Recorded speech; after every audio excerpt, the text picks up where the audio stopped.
Hi, I'm Craig Wilson from Avid, and what we're going to look at in Media Central UX is how you can use the media pane to actually view the video that you've got in the system itself.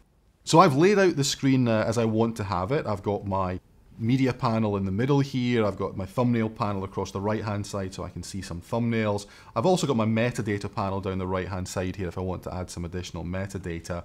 And I've also got my logging panel here, and I've got that tabbed because at the moment I want to go in and I want to find some video in the system. Now again, depending on what your workflow and what your system is, you may see a slightly different display of folders. So ask the production team for where your media is. But basically I can go into my media panel here and I can see I've got some rushes here, actually from Vietnam. If you simply double click on the folder, it takes you into the folder itself, and I can then see a list of all the clips that I've got. If you want to view any video, just double click and that will launch it into the media panel. Equally, you can click on clips in the folder and drag them into the media panel as well, and that will also load them up. So when I drag a clip into the panel itself, you see here at the right hand side in my thumbnails panel, I get some thumbnails, I get some head frames for different parts of the feed itself. And if I want to go to that point of the feed, just double click on it. Double click on the thumbnail will take you exactly to that point of the feed itself.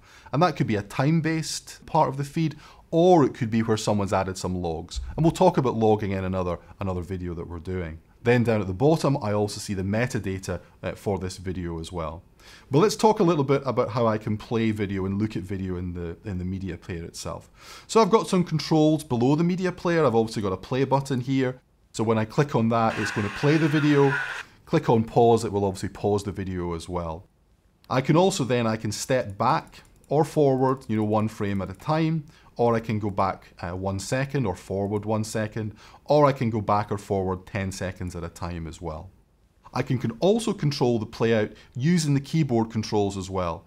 So if you're familiar with Media Composer, you might have used JK&L for controlling video playback. We've got exactly the same controls in Media Central UX as well. So if I hit on L, it will play the video, K will obviously pause the video, and J will run the video backwards. And I can do that up to 3 or 4 times faster than real time to quickly spool through or look through a shot. I can obviously, in the timeline itself, simply click and drag and spool through shots as well. And that's how you can use the media viewer to actually view any video that you've got in your system.